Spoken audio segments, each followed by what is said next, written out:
What is up, theology nerds? This is Trip. And today, returning to the podcast, is my friend Andy Root. He is a practical theologian on staff at Luther Seminary in St. Paul, Minnesota. And he's back, and we're going to talk about who would have thought about it. Who would have thought? Who'd have thought? And we're going to talk about things like Hartmut Rosa and Charles Taylor. And then what happens if we start to do practical theology where it's shaped and formed by some of the best social and cultural philosophy about our modern times and predicaments. And today we get to talk about secular mysticisms and identity politics. So buckle your safety belts, because it's going to be a fun one. And if you enjoy this and you like hanging out with me and Andy, then June 11th, that's right, next week, we are going to be hosting the OS lectures. This is a lecture series at Luther Seminary. When they asked me to do it, I said, hey, y'all want to talk about Bonhoeffer and the gospel and stuff? What if we Bonhoeffer style the Bonhoeffer lecture?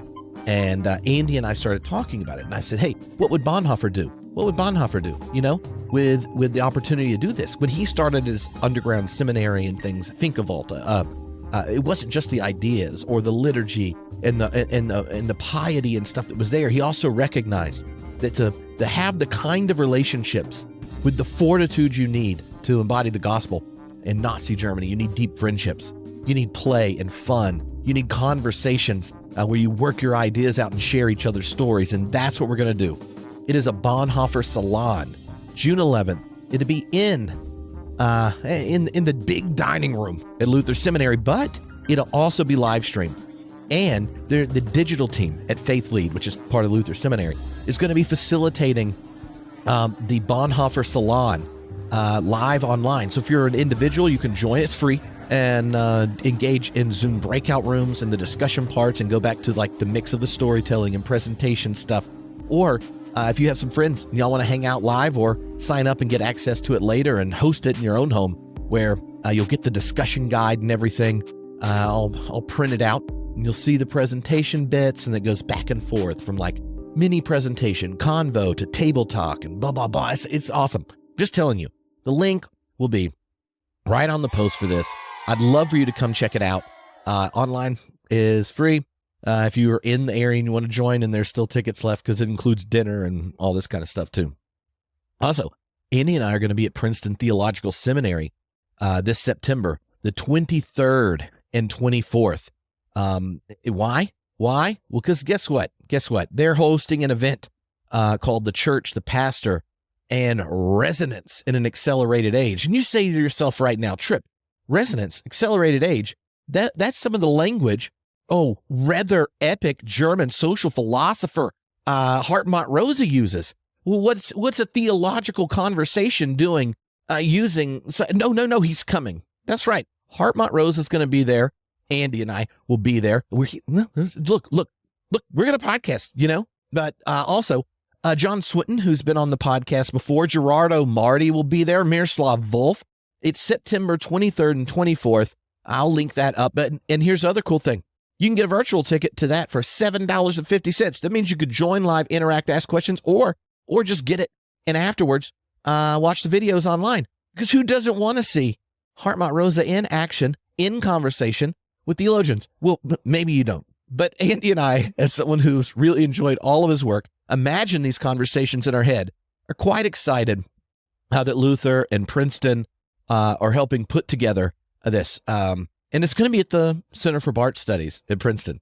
So some of you may have said to yourself, whoa, Trip, what would have to happen for him to end up at a Bart Studies gathering? Well, Hartmut Rosa comes. There's that. September 23rd to 24th. Anyway, this conversation is a ton of fun, and I hope you enjoy it. And also, Andy and I have a whole class we did on theology and pop culture that's about to come out at Faith Lead too. Geez, there's so many things he and I have got to do recently, and I just remembered that one while making this intro. But hope you enjoy it. Get ready, all homebrewed listeners. We've launched this week, my birthday week, the new Process This newsletter on Substack.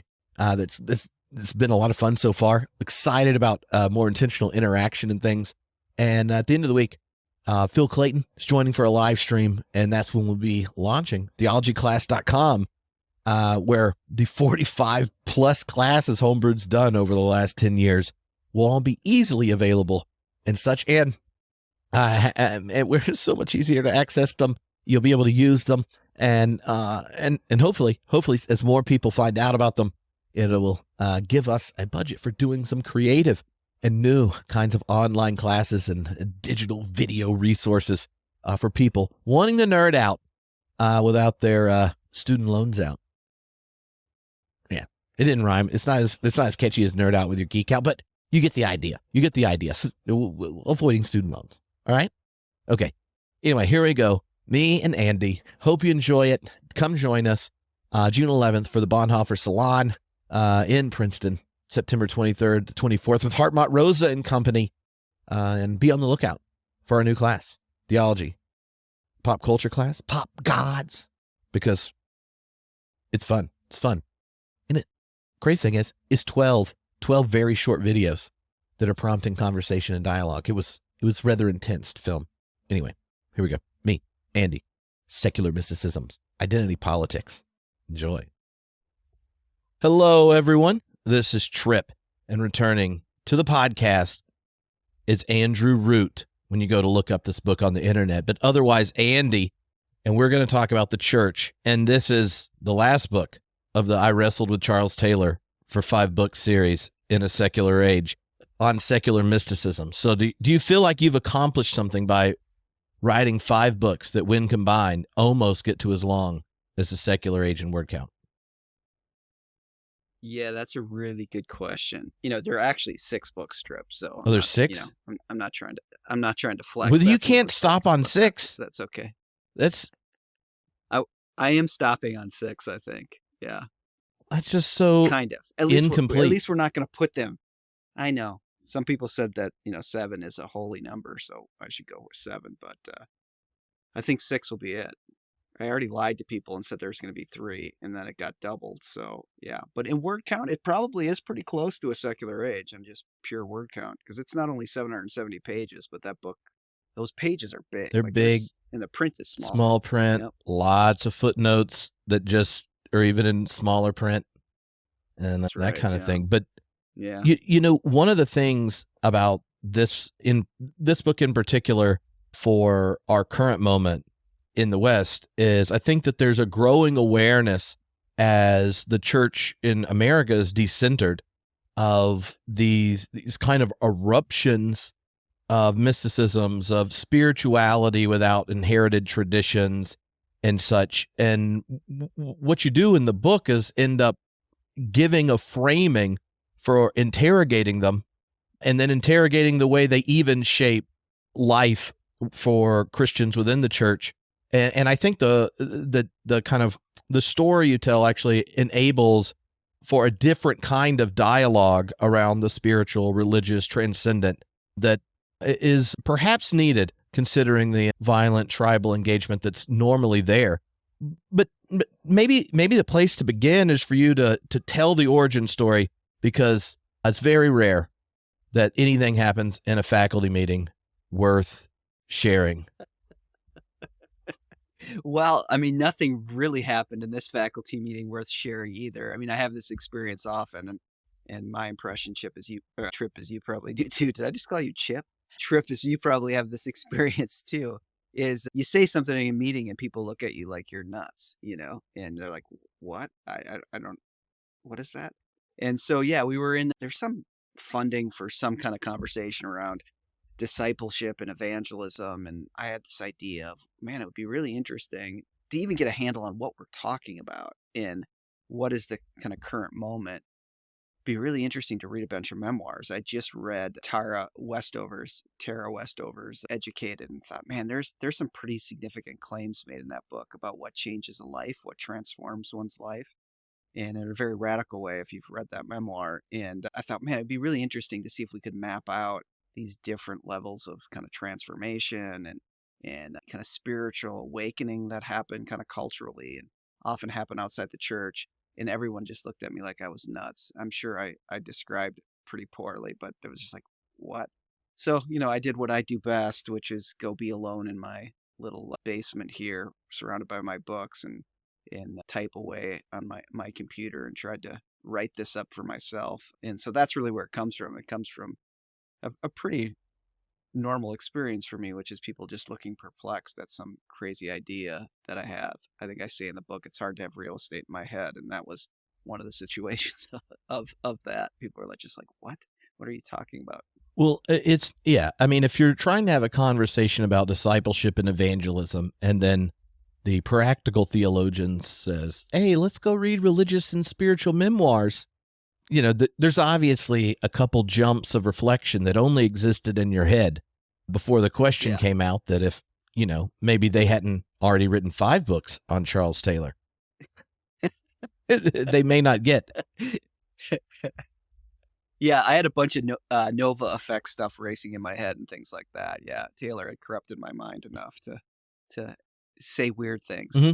But the categories of discipleship and evangelism tend to be ones within Protestantism about the formation of the self within the church, right? To what does it mean to be a disciple, and the formation of the self into the church. Evangelism, like in proclamation to those outside about the gospel, and then the idea that there's this kind of secular mysticism emerging it involves a kind of historical story, right, where Protestant both generates a new predicament, and then there are kind of eruptions within the secular that respond to it. Could you kind of like paint the big picture as to how it made perfect sense to you in a faculty meeting that discipleship evangelism?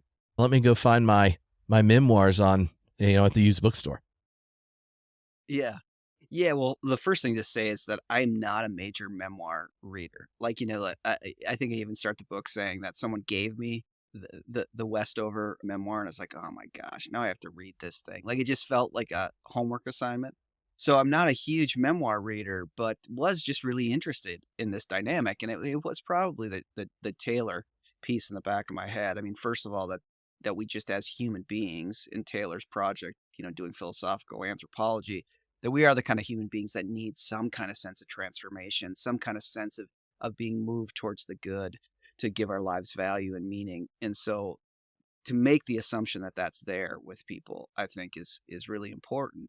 And then to assume that that's there and can be constructed and thought out without any kind of classic religious form, and I think that is Taylor's point that often gets, I think, misunderstood. You can always tell people who haven't really read Taylor because they'll say things like, well, okay, secular, yeah, whatever. But, really, this is not a very secular age. This is a very hyperly spiritual one. This is a post secular age. You're like, well, you have not read him then, because his whole point is this is a strange kind of secular age that creates all sorts of surpluses of spiritual experiences. But it is the secular conditions that create that possibility. And he thinks it is these two realities, I think, that come together and put a kind of pressure on each other that explode into the kind of metaphor he uses of this exploding star, this nova effect of all sorts of third options. And that is that this kind of post 60s desire to find your truest self and to even have this kind of ethical impulse to uphold a kind of environment where people can be their most authentic selves, that meets the questioning, or just, I don't know, just a down moment for organized religion, or the ability to doubt the bureaucratic structures of organized religion in some ways, and therefore maybe even the kind of doctrinal belief systems of organized religion. Like, those things collide. This pursuit that you individually have to find your own significant way to be yourself, and the fact that, well, now there's all sorts of options where classic religious forms will not provide that, or at least are questioned. And that creates all this kind of surplus of these third options. And I do think it is a kind of, this is a little bit overstated, but I don't think much. It's a kind of post 60s impact of bohemian kind of hippie kind of disposition that in some sense we all are now. We're all authenticity seekers. That really lifts up being spiritual as an important dynamic, like the 1950s organization man, the rationalized kind of individual, the mini scientist, even when you're not doing science, like that gets blown up to be like the artist. And so that puts a new emphasis on the self. So I do try to tell the story of the self and kind of make my foil in some ways Jean-Jacques Rousseau and the Rousseauian experience, because Rousseau does something really fascinating that I think is in our DNA, that I even see at my kids' schools and other things, which is Rousseau makes the point that yourself, however you construct that and however you discover it, but at its core, the self is a magnificent thing. That the self is perfect in its own way, and then it's society that corrupts that. It's society and all the haters out there who give you negative messages or don't recognize you as you should be recognized, that kind of corrupt that.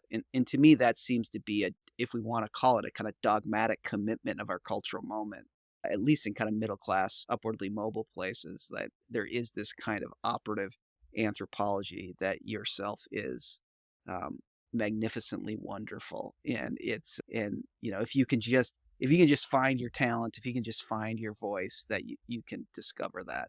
And that is a very much the kind of yin yang experience with Augustine's kind of sense that you are, fundamentally unmagnificent and, that you're living in a reality of sin and brokenness, and you need something outside yourself to save you. Rousseau's point is what you have within you is all you need. It's just too bad that society corrupts you and that Paris is such an awful place that doesn't, allow you to be your truest self. Yeah, you tell the story of the first day after lockdown being in France. Yeah. And actually, we'll tell the story, because I think it actually gets at the way people may not know the name Rousseau, or if they know it, they may not have spent much time reading him. Oh, but he knows you, and he knows you more intimately than you know yourself until you take his advice. Yeah, exactly. So yeah, we were in Paris, 21, I guess, so like Europe had just opened. You were in Scotland probably at this time, Trip, but like Scotland hadn't opened. The UK, you needed to still do a quarantine, but the continent had opened. So we got into Paris maybe a couple weeks after it opened, but there was still a curfew. And then our last night in Paris was going to be the night that the curfew was over. Like the COVID curfew of being in at like midnight, the City of Lights was going to come alive again.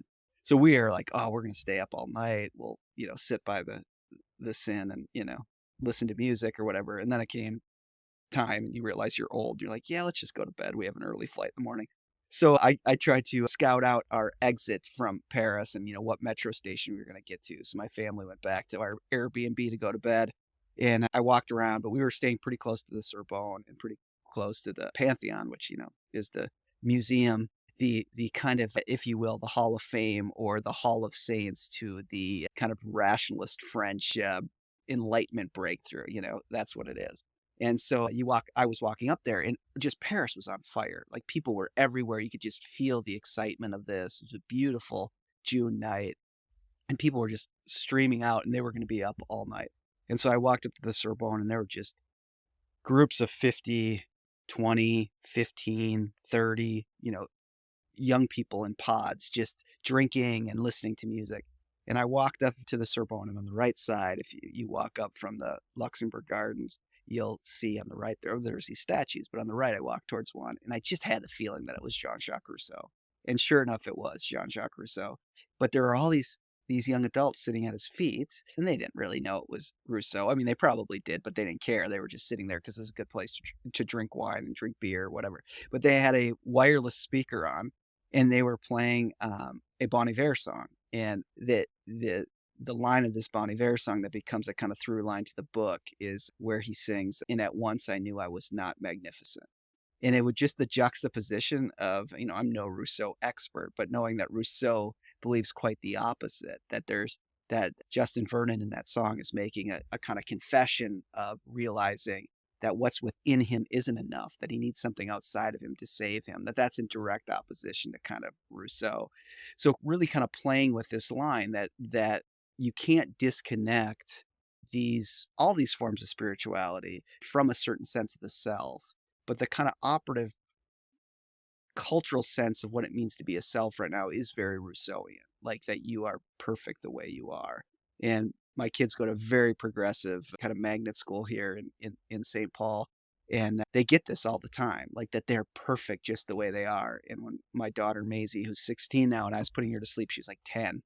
And they've been going to the school since they were in elementary age. And I prayed for her and did a very Augustine prayer for her. It was like, God, please come and bless Maisie. Would you redeem Maisie and bring her into new life and change her? So I made some kind of prayer like, would you change Maisie? Amen. And then she looked at me with her 10-year-old eyes like, Daddy, why do I need to be changed? Aren't I just perfect the way that I am? It's like, well, there it is. Like, there's the kind of Rousseauian sense. Like, what you need changed is not internal to you. It's all these negative messages around you where, at least the traditions that I was trying to draw an opposition of has this confession that the first move to discipleship is the confession that you are in want, you are in need, that you need something outside of you to save you. So the kind of through line becomes that Bonhoeffer kind of perspective, looking at these operative or even at times implicit spiritualities that make a certain assertion about the self being magnificent, or those that are confessions of unmagnificence. And there's becomes a different transformational engine on how you view the self in that way. Mm-hmm. Yeah, well, one of the things you do throughout the book is have a ever kind of evolving and complexifying triangle, and Yeah. inspired by your attempt to hang out in Picasso's big old triangle. Yeah. Could you? I mean, before we talked about kind of picking up the question around identity politics. That's a part of the book, but the triangle, I think, is helpful, right? Because that both in the prayer used with your daughter, in the line about being truly not magnificent, underneath that is like, well, what is the potentiality when in a lower anthropology, in recognizing human frailty and brokenness and these kinds of things. But when it goes to the question of identity in the modern context, it's very easy to see how kind of the normative expression of modern culture and its antagonists are locked in a battle that's uniquely shaped, right, by the politics of recognition and such that are thoroughly modern or part of the secular age. Yeah. Well, the truth is, Trip, that I'm a recovering diagramaholic, and so there's a part of me that is so like I don't really understand, like quantum physics and stuff like that, but I have a certain infatuation with Einstein and that kind of whole period at the beginning of the 20th century.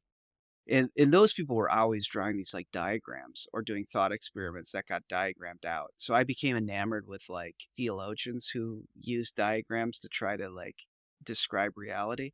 And then so I started to do it in my earlier books. And then I started to read other people's diagrams and was like, this makes no sense to me whatsoever. Like, this is completely unhelpful. And then I realized, oh no, that's exactly how people feel when they read my diagrams. So then I weaned myself off diagrams, and then in this book have kind of fallen off the wagon and am back as a diagram holic. So the diagram is inspired from part 5 of A Secular Age. And I think there's something, a few people get to part 5 or have enough kind of energy to stay with part 5.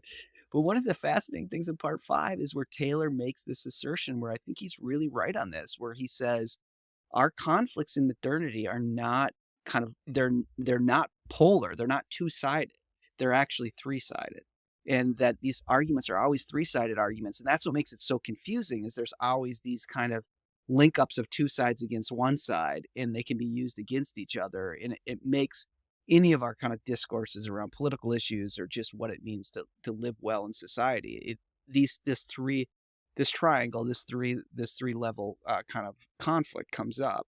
And so his point is, you can see this when you look at religion. I mean, this is his point. And he'll say, there's when you start to kind of make assertions around religious perspectives, you notice that there's two different sides that actually, for the most part, hate each other, who will run and take their swings at religion, essentially, he says. And you first of all see this with a side he calls the exclusive humanist side. And the exclusive humanist side really just thinks religion is a fundamentally repressive activity, that it represses your most inner drives to be yourself, to find out, to find out who you are, to just be in touch with your most inner self to love yourself, that it's opposed to that. So when religion says, no, we're actually not repressive. We think God is loving, and we think that God is ultimately an accepting force in the world, that God cares to give you, read the Psalms. There's intimacy all over it. God adores us. God calls us beloved. Then Taylor's point is, as soon as you try to answer the repressive, that you're repressive, as soon as you try to answer that, you open yourself up to the critique of the other part of modernity, which sometimes he calls them the neo-Nietzscheans, but he also calls them the counter-enlightenment people, who tend to see what human life is not like finding your most authentic self and creating a society where authentic selves are free to express themselves. What life is really about is a kind of will to power, or at least taking on heroic actions. And as soon as they hear, oh, religion, God is accepting and loving and wants to hold you, they're like, oh, listen to that crap. Like, that is just utter, cotton candy BS. And the critique becomes that the problem with particularly Christianity, Taylor's working here, but religion in general, but really Christianity, is that it polarizes reality. It edits out parts of reality that are the heavier parts, that are the darker parts. But then maybe the church, or our response to that is, no, no, no, no, no, no, no. No, really, we do believe that the human being is broken and sinful, that there's real evil in the world that has to be opposed. We believe the church is not just pure accepting, but it also is prophetic and pushes back. We believe that the Christian life gives you like the church is God's gym in some way. We make that assertion. And then you get the other side that comes back and says, oh, see, there it is. See, that's repressive. You don't really believe God loves everyone. You have to do this and that. And so you find yourself, he says, kind of impaled on one horn or the other. And he says what both these sides refuse about the commitments of Christianity, he thinks, is that the commitment that there's something beyond human flourishing, that the kind of exclusive humanist cannot stomach. And the neo-Nietzscheans, or the counter-enlightenment people, simply cannot stomach that there is something beyond death. So there's a kind of beyond sense that they both have a problem with. And so I've tried to give these three categories: the kind of exclusive humanist, the counter-enlightenment, and then what I call the beyonders. And it can get a little confusing because neither I nor Taylor mean it metaphysically, like there's a beyond, though not completely opposed to that. But inside of this, it's more that there is something, that there are goods, there is something beyond just human flourishing that we're after. And there is something beyond death that leads us into living life well. Mm. Well, and I think part of the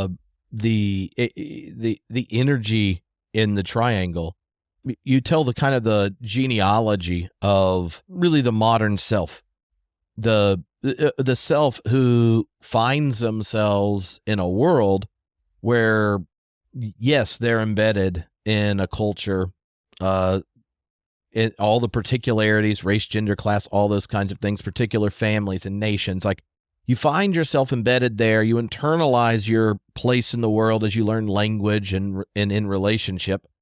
But all of those social, cultural givens are known to be as fragile as any other human construction, right? And religion is increasingly that way, even for those who engage it with faith. You can have faith, but yet you kind of, while believing also, there's this inherent skepticism because other internally consistent accounts of all the same, reference points and things. And so there's kind of a question of justification that gets bracketed.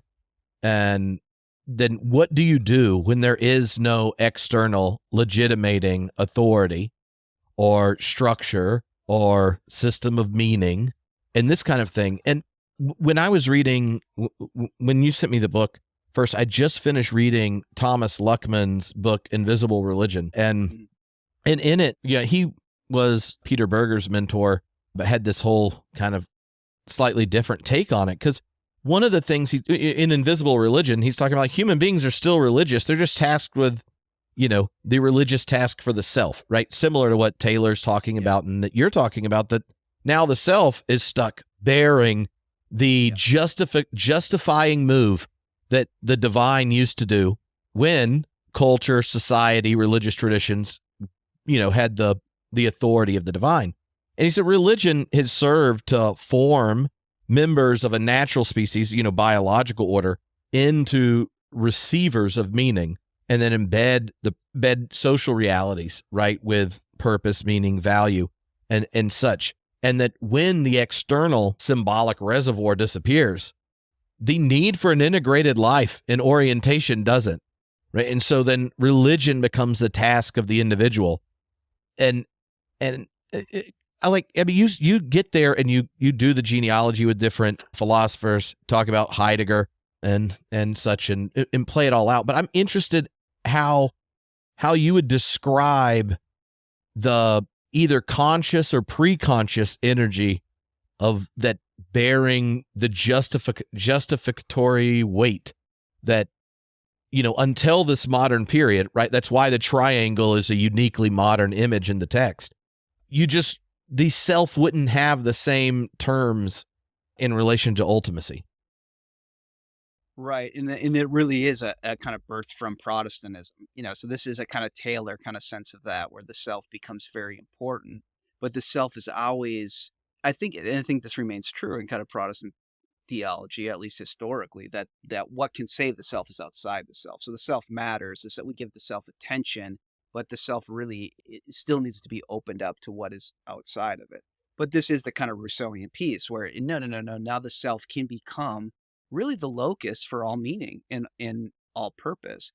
But what I think occurs here that I think is really important for us is that takes on a certain weight. So if the self has to bear that kind of weight of the ultimate, of all purpose and meaning, that becomes heavy in itself, but that becomes perpetuated in a kind of neoliberal capitalism that creates these structural realities, that even your work is supposed to be you working on yourself, and that competition is everywhere all the time. So it's not even like this free space that you just get to work on yourself. It's also yourself is being ranked, and you're very aware if you're winning recognition or you're not, or if you're doing something magnificent or not. Like that seems to be what kind of substantiates the self. So one of the things I push in the book that I'm not sure I'm right on, to be completely honest, but I'm playing it out as a thought experiment, is how guilt pushes forth these deep senses to yearn for spirituality. That it's the kind of cultural arrival of guilt that also produces the recovery of certain discourses around mysticism. So you wonder if, like, 14th century medieval period dealing kind of with the kind of sense of the two popes and avant-garde, and how certain new discourses about guilt come up, and then you get like the Rowling mystics, and you get some of these other mystics from across Europe who pop up. And I'm wondering if even in this time where God is just an option, but inside this heavy burden put on the self, and how the self now has an arena inside of a kind of neoliberal, particularly digital context, to kind of express the self and to receive the feedback for the self and work on the self, if people aren't living deeply with burdens of guilt. And so they feel like the whole I'm not religious, but I'm spiritual thing, that the spirituality becomes both a certain connection you have to the project of yourself, and the fact that you need some kind of spirituality, even if it's just like being into UFOs or being into CrossFit or something. Like, this allows some kind of, I don't know, some kind of balm to deal with the road rash of all the competition within this kind of neoliberal epoch. So everyone has to be spiritual in some way, both because they're so obsessed with themselves, and they're trying to work that out in a kind of performative, artistic way. The artists tend to be people who are open to the spiritual and noumenal in some way. So that kind of gives us this cultural reality. But there's also this deep sense of you working. It's like what Byung-Chul Han calls the shift from being in a should society to a could society, that we don't kind of live under the strictures of law or ancestor anymore, but we live under the pinching guilt of what we could have done, or what we could be if we could just find this kind of magnificent way, to be the self. And I just wonder if this kind of discourse around mysticism comes up when that occurs, because I was really fascinated how in these memoirs, most of them, and obviously I picked the ones and talked about the ones I found most generative to this, but they'd say things like, I want a mystical kind of love, or, it was a near mystical experience. No God, no organized religion, but nevertheless a kind of sense of mysticism that gave them a union, a connection that seemed to overcome all the guilt that they felt in their kind of failed self in some way. It led them to overcome in I think unique hmm ways. One of the things that I thought of in the kind of exploration of guilt is it was actually really similar to what Tillich does in The Courage to Be, on the nature or the anxiety of kind of guilt or in morality. He kind of talks about three parts, and he talks about there's always these two different dynamics in them. One is the guilt that's related to the self, right? And that is that could be type of guilt. But there's also the guilt that when you can't do the self-justifying, right? The courage to be a self, then you do the courage to be a part, where there's some particular collective that you give yourself to, Yeah. right? And now you bear the guilt of knowing, right, that you aren't the Puritan of your tribe. And there are ones across the political spectrum, but I have a friend who is a very, very active and vibrant animal rights activist and militant vegan, unless he's at our house and then he says, "Oh, I have to do indigenous belonging with the Southerner, and if you could smoke brisket, that would be great." Right? And he's not going to tweet about that. Yeah. He's going to tweet about, So your house is Carnival Yeah. for him. yeah. I mean, like, little did you know you didn't escape your Catholic upbringing. But but I do think there's like both of those elements, and the memoir tends to valorize stories of the self and guilt. Yeah. But when it goes to social media, it's the valorization of the collective, right? And that's where you explore the notion of outrage in the book. I mean, do you see those like kind of connected that way, but, grounded in this sense of collective and sense of kind of the lone individual? Yeah. I mean, I do think I do. And I think in this book, I do really highlight more the kind of individual pursuit of the self and justifying the self, but never outside the sense that you are collective, that you are bound, and that you associate with these folks. I think it is fascinating that no one would use the word exclusive humanist or, counter enlightenment, but I do see our moment in what one of the major ills of Protestantism is that we have found fewer ways to kind of stay committed to a kind of beyonder perspective, if you will, in some ways. And I think those can be worked out in multiple different ways theologically. But in some sense, both mainline liberals and evangelicals have slid down the triangle to find cultural cover in many senses, and have become more unlike each other and actually see each other as the true enemy, as the true people that they hate. And most say, I mean, you talk to folks and they'll say things like, "Well, I'm not one of those kind of Christians," and they mean each other is the real problem. And it is fascinating that they tend to we're not those kind of. It doesn't have anything to do with doctrine. It doesn't have anything to do with the sacraments. It doesn't have anything to do with baptism.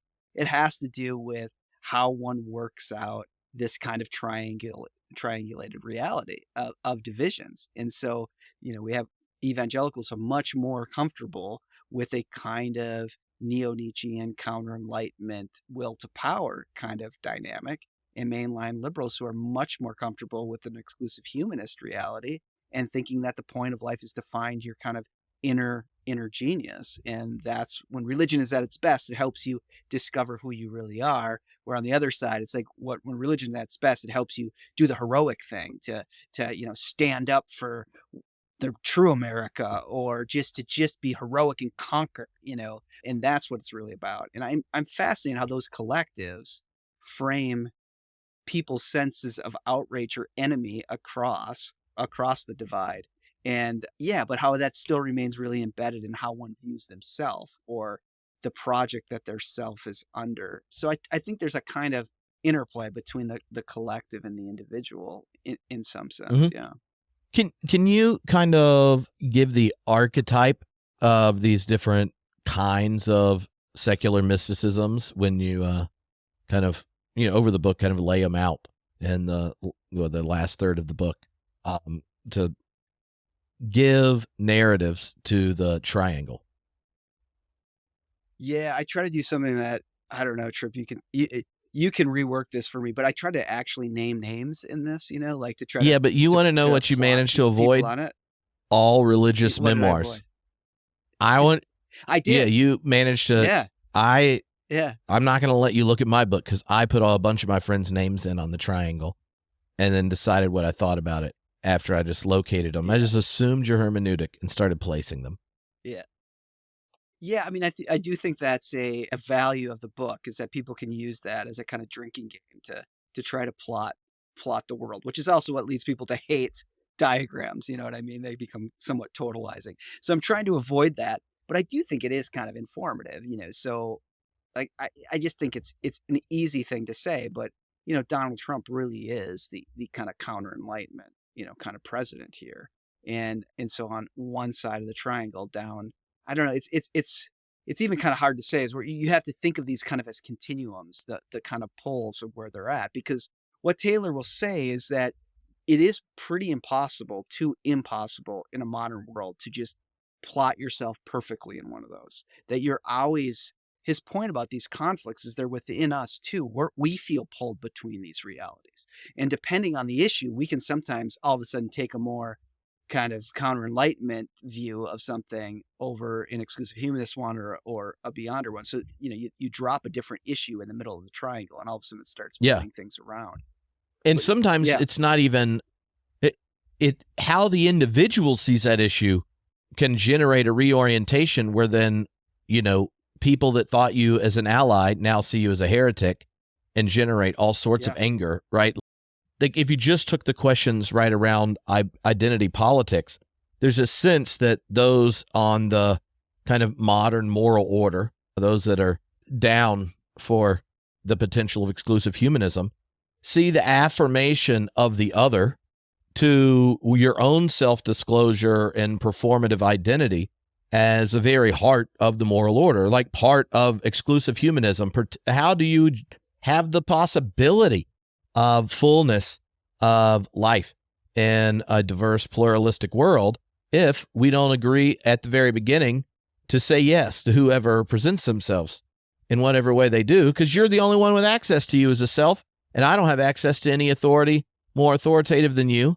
And maybe it changes over time for you. And then my obligation is to recognize as authentic of a story as you're telling in the moment, knowing that the promissory note is to recognize it again later, right? And that counter enlightenment area experiences that same ethical demand for recognition as actually an attack on their own self's valuation of the world, right? That when this demand is made by a world they don't know themselves as at the center, then to be told like, no, this is what is good, right? Is this kind of recognition, is to be told, no, well, then I'm not in that world because I'm not experiencing that. And I think that the thing they share underneath it is they both see themselves as the place to make normative ethical statements for everyone else. Either the kind of modern moral order self, as like, we know what a self is and it has the dignity to present itself. And the other is like, I am a self and I'm telling you how I see things and you don't get to tell me how to see things, right? But underneath it, what is being shared is either the recognition of the other or the recognizing power of the rejecter. Yeah. Yeah, absolutely. Yeah, and they both have a very high view of the self in many ways. Either the self conquers or the self needs to be completely affirmed. And they both distaste. There's deep moral reasons to distaste each other.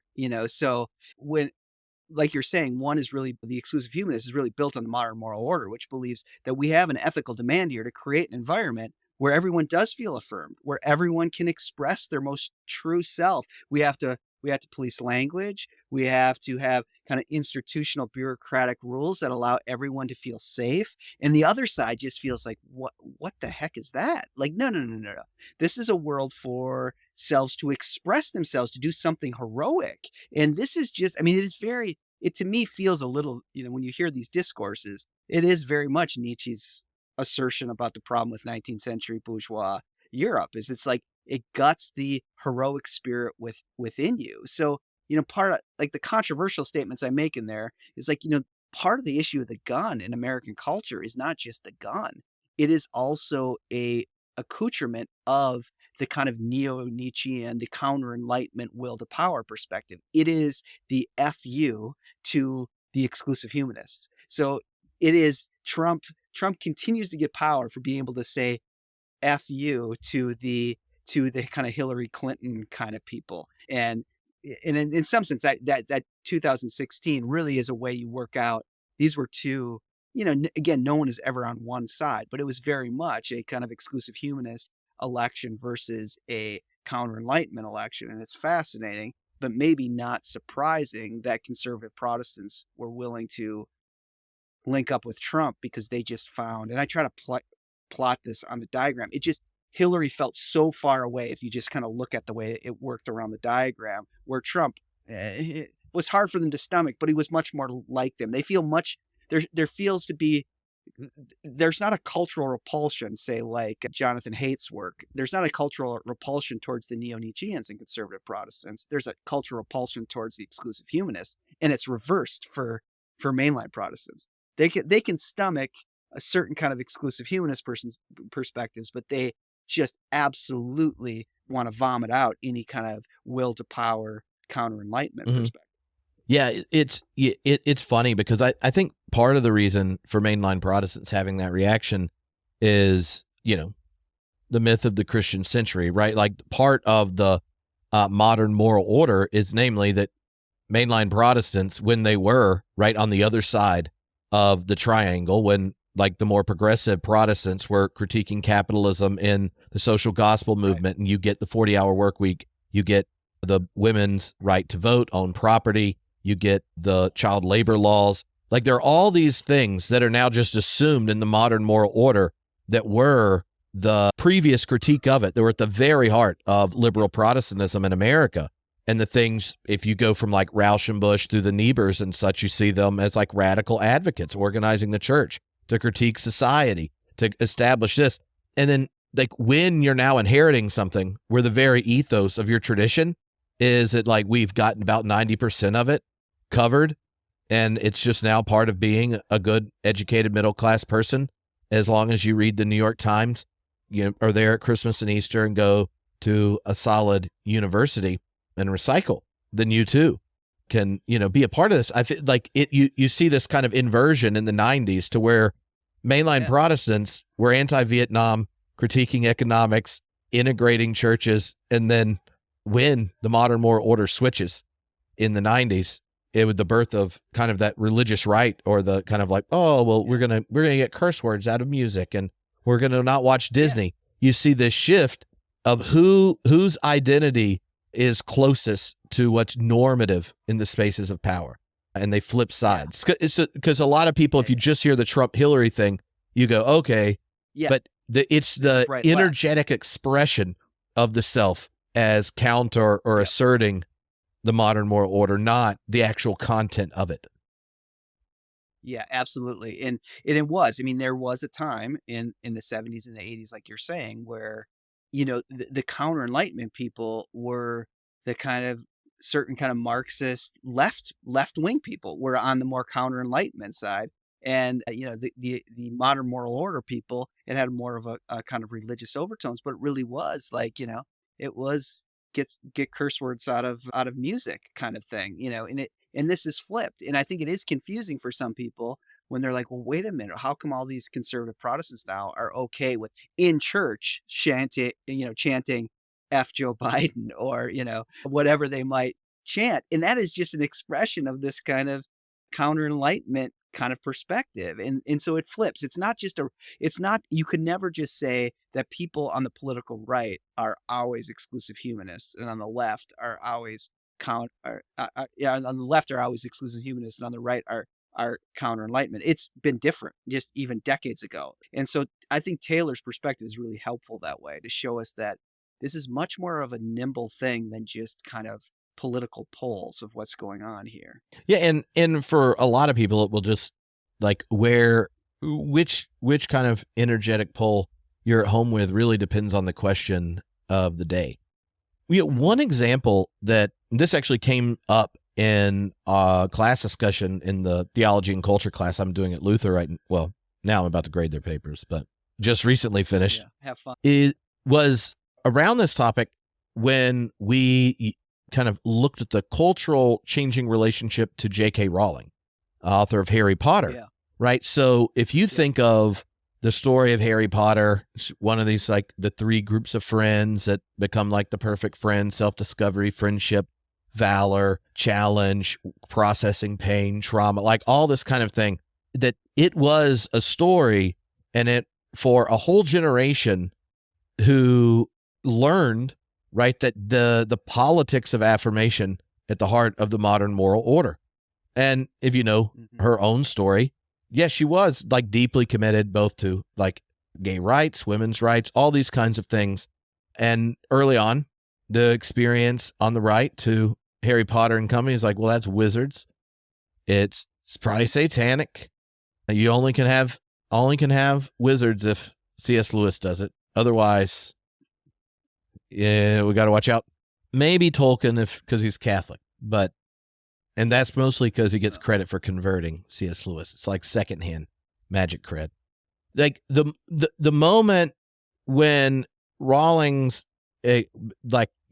took a stand around trans inclusion as being different than all the other sexual identities, where the way she framed things, that biological distinction was a distinction that makes a difference, and the modern moral order, one where tons of people that are like Gen Z-ish that are a part of it and a little older, she was the major narrative of them learning to internalize and frame it. Oh, we're going to sort ourselves and such. You see the kind of outrage emerge around her that then generates a whole nother audience that had rejected her books and everything before, and now like, wow, I don't know, maybe I want to get my kids sorted. I don't know why they kept calling me a Slytherin. Maybe I'm deep down, I'm the real Gryffindor, and I can't wait to spend some time with Jordan Peterson this weekend. Like underneath that, you spend quite a bit of time in the book talking about that, like the function of outrage, the role it plays, and how it relates to one's own identity. Like the inner genius is a lot of the language, and how that enables one to engage in the heroic, right? So when you think of these battles around identity politics, obviously, like if you're with a bunch of students talking about it, it's not hard for them to talk about how their denominations have all these same fights, are cool in one situation, not cool in another, and then every congregation has different breakdowns, and everyone does. And the moment you start changing what the particularity is, the same kind of triangulation ensues. Yeah, and everybody gets sorted in a different way. Yeah, but not with a hat. Yeah, I mean, to me, not with a hat. But now, not with a hat. And we all know, not in book 5, the hat says, I was against sorting to begin with. I thought about putting everyone in Hufflepuff because the notion of sorting is inherently problematic. But this is my job, so I guess I'll do it. Which does seem to be the ultimate of modern problems. Like, you'd like not to live this way, but these are the structures in which we inherit, and what are you going to do? See previous conversation on Rosa. It'll be a link in this podcast. Right. Yeah, the outrage thing is interesting to me, and it probably needs more development in the book too, but that outrage seems like a certain way to try to perform the self. And it seems like, I think you could make an argument that social media in some sense, especially Twitter, is just an outrage machine. It just becomes a place to express your outrage. Or I guess it's not Twitter anymore, X or whatever we're supposed to say now. But it seems to me that it becomes a particular way of kind of working out yourself. The feedback you get, it's almost the perfect outrage is almost the perfect thing right now, because the feedback you'll get, first of all, if it fails, if your outrage is not picked up, then no harm, no foul. Like, people are just like, being pissed off is just part of living right now. Okay, whatever. It's not like putting a song you wrote up on the internet, like that can go terribly wrong. Either that will be accepted and you'll get validation for your talent or not. But being outraged seems not to have the same inherent risk as, say, putting up a poem or something else. But it does allow you to both express your most internal identity and demand the order honor its kind of moral framework. You point out the inconsistencies of the modern moral order, and it also is then seen as heroic, like a heroic thing to do.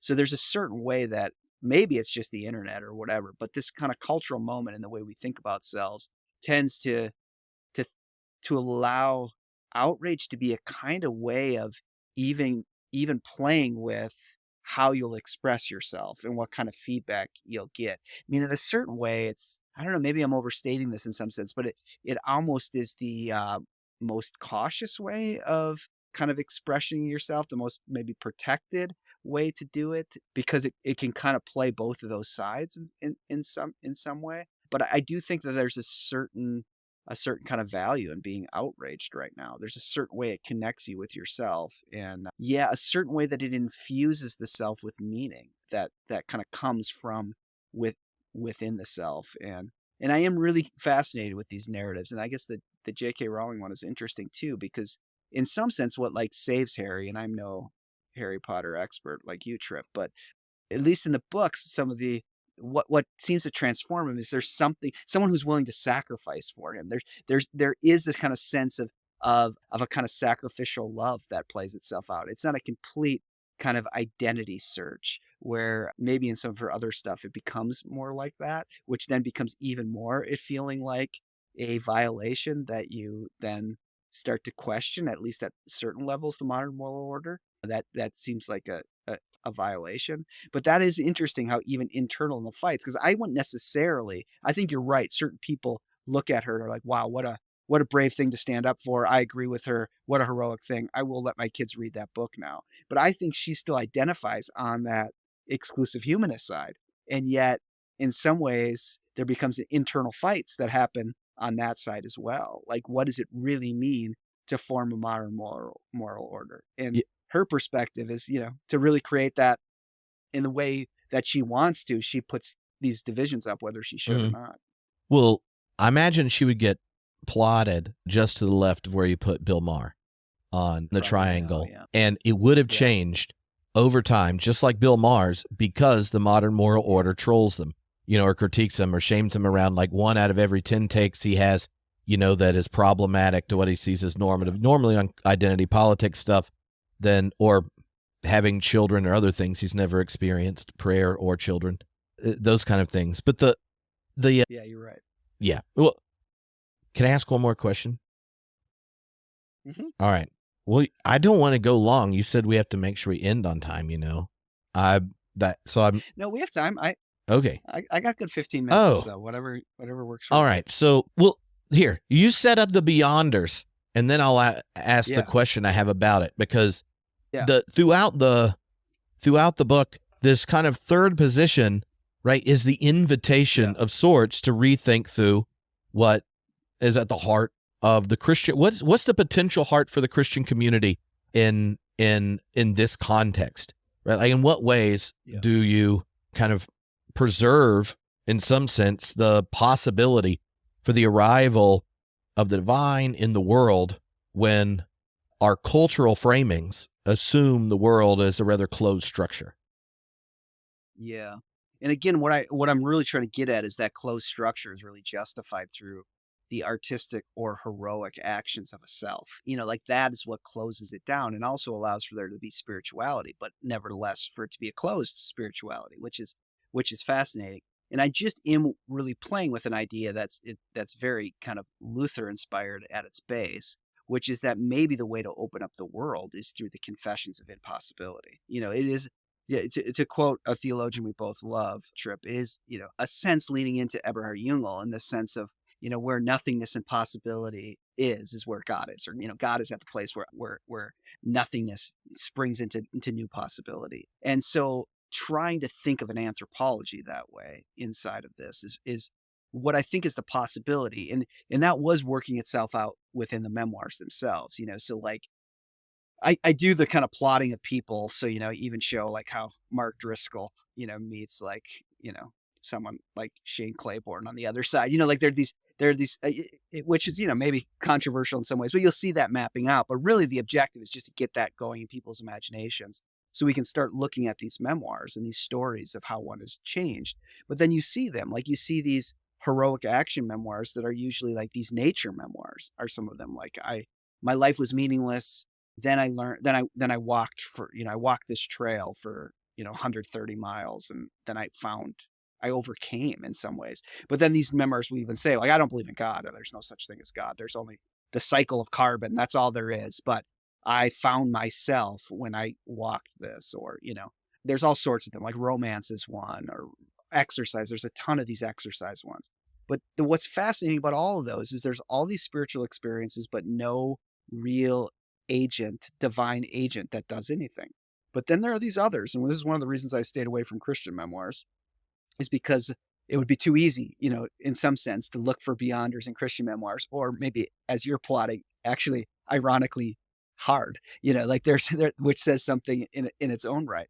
But there were these certain memoirs that were really memoirs that were in a couple different categories. I mean, one was these memoirs of imminent dying that were really profound. And then there were these memoirs of great loss and trying to like put people's lives back together inside of a great grief.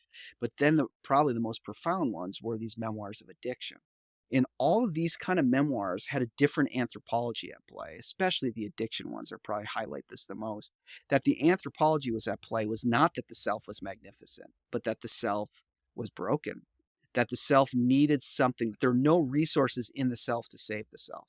And so what you especially get in the addiction memoirs, where these were not people who had ever gone to church before, but they end up in AA and they're told to pray. And then they have these experiences where they feel like God meets them. And they even say things like, well, I didn't believe in prayer, but I was told to just pray. So I prayed and I felt reached for, I felt grabbed for. Am I comfortable calling it God? I don't know if I can say that or not, but there's something here. One of the memoirists, now I go to a Catholic church. I'm still not sure that I believe in all this, but there's something about the practices in prayer and praying with the priest that has changed my life. So the point isn't even to try to make a case for religious practice per se, but for a very different anthropology that really starts with the confession of surrender and the need of something outside of you.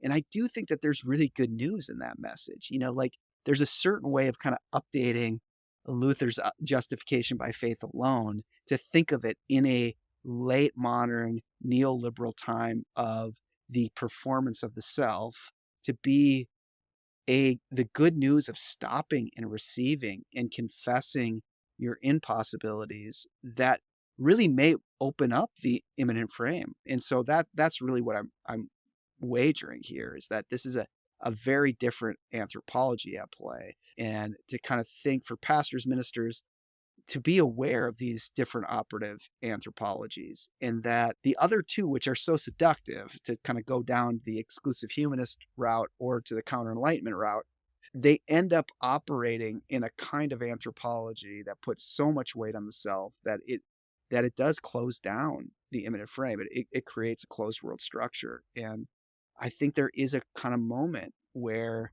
confession of a lostness, a kind of stopping, a kind of low anthropology that says the self is beautiful in its own right, but it's beautiful in its vulnerability, in its confession, a la Bon Iver, of the events where at once I knew I was not magnificent, that those become, I think, particular moments for ministers and pastors to really think about how those are really transformational and how that connects with larger visions we have within the theological tradition. Mm-hmm. So, one of the things that really struck me is your own theologizing about beyonders or communities that harbor beyonding of sorts, is that the two thinkers you wrestle with the most to explicate it are Jewish, Martin Buber, Rosenzweig.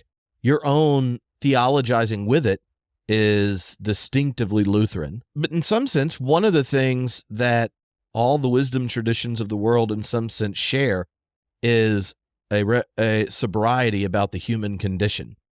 It wasn't until modernity that you get a culture that Rousseau makes sense in, right? If like right. when I had opportunity to lecture in English speaking, but for Chinese university students, that's the thing they even there where there's just like, I don't understand this, like where you get this from, right? And I'm just like, well, it's like Luther on steroids, sans God, invention of the market, and then you too can have crippling bouts of anxiety in the face of finitude and the inability to justify the next step as being towards anything. But just so like religious traditions in general have a lower anthropology than economism and enlightenment generate. Right. But Buber and Rosenzweig also tell the human predicament in distinctively Jewish ways that are, I wouldn't say a higher anthropology, but it's a different orientation towards our finitude and brokenness, right? Like the Lutheran anthropology is an explicit inheritance of an Augustinian style. But Buber and Rosenzweig, both the humans, the breakdown between humanity and the divine is also a breakdown between humanity and the world. And it's grounded in a doctrine of creation that doesn't have like the same notion of perfection and fall that's there.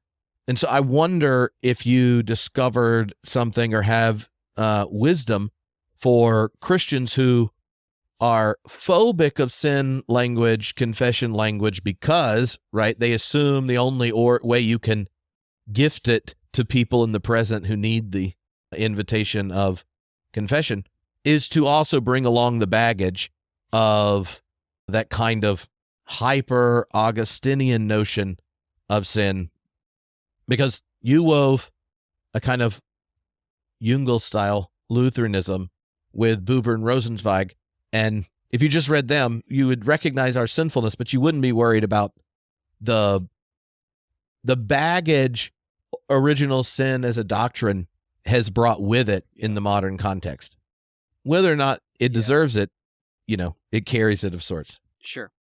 I mean, in some sense, like this will be people who've read my stuff will just see that there's always the same kind of theme that then gets played out in these different ways. And what I just particularly love about Buber, and then Rosenvik becomes such a significant person here at the end of the book, is there is a certain kind of Lutheran read that you can't impose on those folks, but there is a kind of bridge, if you will, by Bonhoeffer, like where Bonhoeffer has a very Lutheran kind of anthropology, but the way that gets kind of worked itself out is in a deep relational dynamic. And so that even sin has this deep sense of, well, in many ways, sin becomes a turning in on the self, which is very Luther. But then what that has an outgrowth of is it eventually leads you to hate the world, and particularly to hate your neighbor, or to stand over and against your neighbor, or to compete with your neighbor. And I do see this as part of the issue, like, to go back to the triangle, like our neighbor becomes the only one who we feel comfortable with in the triangle, in not this deeper call of what it means to really minister and embrace the whole of the world. So yeah, the Rosenvik-Buber perspective is this kind of deep relational dynamic that I want to continue to point to in my work, where I think at the core of pastoral ministry is the sense of these encounters, these relationships that are free from, all of the Hartmut Rosa stuff, free from instrumentalization. And even the instrumentalizing now of a performative self, and where we really can encounter personhood and can encounter the other person.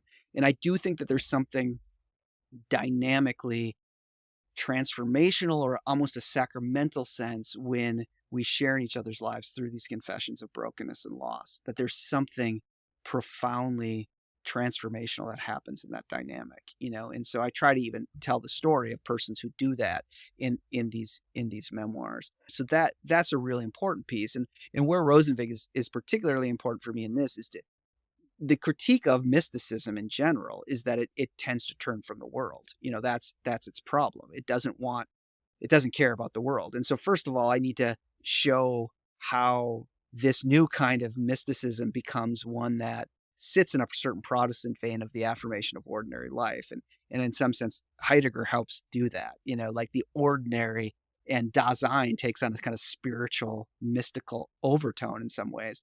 And then Rosenwig becomes really helpful because Rosenwig's great transformation, which we like to tell inside declension narratives, is like Rosenwig really did his worship practice for the first time. Like Yom Kippur comes along, and then he never really had practiced his religion before, and then he really practiced it. He really paid attention, and then he decided that he would stay in the faith, because the whole story is Rosenwig's going to leave his Judaism, and the kind of common story is he's going to go to one more Yom Kippur service, and then he realizes he doesn't have to leave Judaism; he can stay within it. But there's been a lot of work done recently that says that's really not it. When you read Rosenwig's letters, what changed him was this long conversation he had with his cousins who had converted to Christianity. And what he became convinced by his cousin Rosenstock particularly was that Judaism had this incredibly important role to keep Christianity and its kind of missional impulses that are central to Christianity, that Rosenwig doesn't want us to lose. But he thinks that Judaism has to keep Christianity from turning on the world, that it reminds it to love the world, to meet its neighbor in the world. And so Rosenwig becomes the kind of last discussion in this book to say whatever kind of mysticisms we fall into here, or if we can find a way to have a kind of beyonder mysticism that makes us articulate the presence of God coming out of the places of nothingness and bringing new life, it always will have to be the affirmation of the world. And Rosenwig has to remind us of that we can't fall into certain kind of medieval forms of that. And probably the place where you're really right, Buber particularly, I mean, those guys are just so deeply Jewish in their commitments. But Buber did write his dissertation on Eckhart, so there's a certain kind of way that Buber is kind of working this Rhineland anthropology, this low anthropology that goes from Eckhart to Thaler to Luther, that at the very least, Buber is kind of in dialogue with it while he's taking that into his grandfather's kind of Jewish prayer practices, so he's most definitely never a kind of Protestantized Jew, but is really conversant with this kind of anthropology. And the I thou wears some of the marks, I think, of that kind of Eckhartian Rhineland mystic kind of disposition, I guess. Yeah. Well, that makes sense. All right. Well, I'll save the second page of my questions about your book until later, but it was fun.